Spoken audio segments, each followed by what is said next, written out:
Hey everybody, Rob Orgel. You might remember me from a few different things I've done in the past, from writing articles to other channels, as well as hosting a couple shows. In today's video, I wanted to dive back into the 22 stuff, since it was so well received when we did the 22 meltdown video, where it was the B&T Printex 22 and the Stealth Additive Works, I think they call that the Katana, whatever it is, and we went side by side on 16-inch and destroyed those silencers.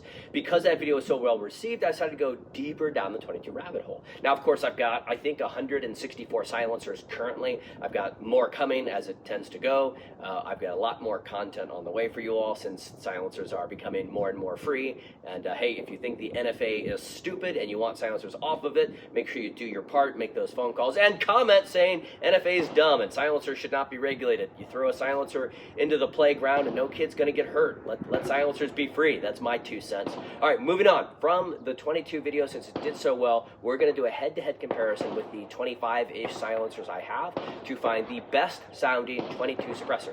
Now in this video, we're going to focus strictly on pistols. So I've got an integral suppressed 22 pistol. We'll see how that stacks up against all the other 22 suppressors head-to-head on Ruger Mark III and Ruger Mark IV pistols. For reference, ammunition today, we're going to be using the, I believe it's CCI Standard Velocity ammunition, which is subsonic. They just don't package it as subsonic, so it sells for a little bit less. So CCI Standard Velocity ammunition at around 1,000 feet per second to get the best results for the shooter's perspective. So I'll side by side the pistols and decide which one wins, and kind of like basketball or basketball, we'll see which wins of the groups and work our way up until we have kind of the pyramid of who our best performers are and who's the next in class performers.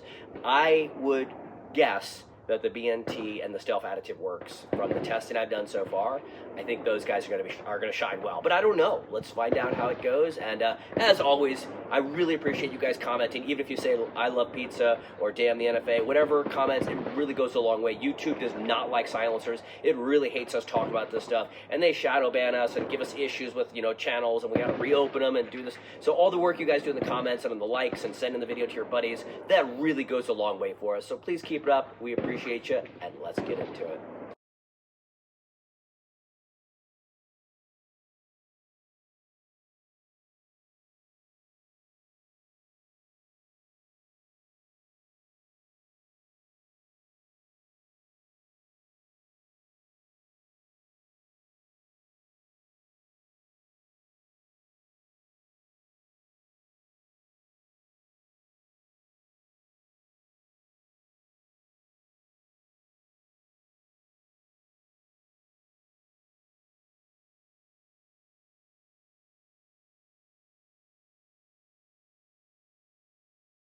Alrighty, so after some extensive testing, I've got my row of standard suppressors, some not so great sounding suppressors. I gotta, make notice of my integral suppressed pistol is kind of old. It needs to be cleaned, so it's probably kind of needing attention.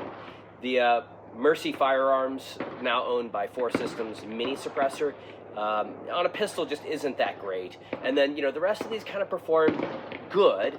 Not amazing, just good, what you'd expect of a 22 silencer. And then going north, these are the ones that performed really well. And of course, I've got my Sparrow, that did well as always. The Mercy Firearms full size did really good.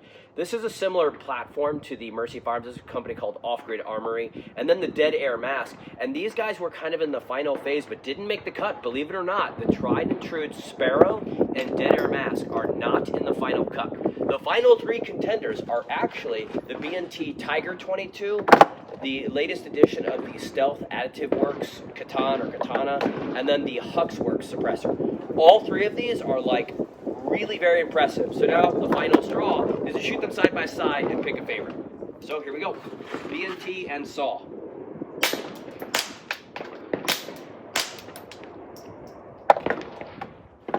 They sound the same. They sound the same. I don't know what to tell you.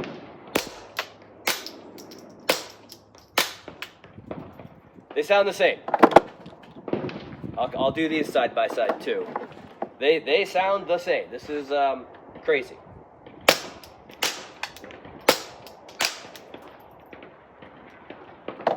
Guys, I know you want a definitive winner. I know you want me to pick. I can't pick. These three sound the same. It was getting dicey on these guys. I could definitely hear a difference. It's smaller and smaller. Like, the better we're getting with time, the more we're really splitting hairs onto who's better. So in the end, I don't know that I have a definitive winner. I think the Stealth Additive Works is a very impressive suppressor because it does 5.56 and it does it well. The B&T suppressor also does 5.56 and it does it well. It's a high back pressure suppressor, but it sounds really good. And then the Hux Works. I mean, it's a flow-through-ish, kind of like the Stealth Additive Works.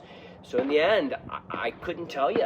If you looked at weight, the Hux Works doesn't win. Between the Stealth Additive Works and the B&T, they're neck and neck. They're under an ounce apart. The Hux Works is a little bit more expensive and a little bit heavier. So, I mean, I would say the Hux Works loses because it's not 5.56 rated. So between the Stealth Additive Works and the B&T, I don't know. I think they both sound really good. They're both similar in price. I think this is going to come down to what you think is the best. They're both just north of $300. Would you rather have a suppressor that does better on 5.56, or would you rather have a suppressor that says B&T on the side of it? I think both of them are phenomenal suppressors, and they're all three of these are so darn good, I cannot tell the difference. So hopefully this doesn't upset you with my results. I'd say it's a three-way tie for these guys. They all sound great. Make sure you stay tuned, like, comment, subscribe. We're going to do the same thing on a semi-automatic rifle, and then we're going to do the ultimate test on a sealed rifle. So make sure you like, comment, subscribe. I look forward to seeing your comments. Please, even if you just put pizza in the comments, it really does go a long way because, as you know, YouTube doesn't like silencers. So I appreciate what you guys are doing to help grow this channel. All right, guys, see you in the comments.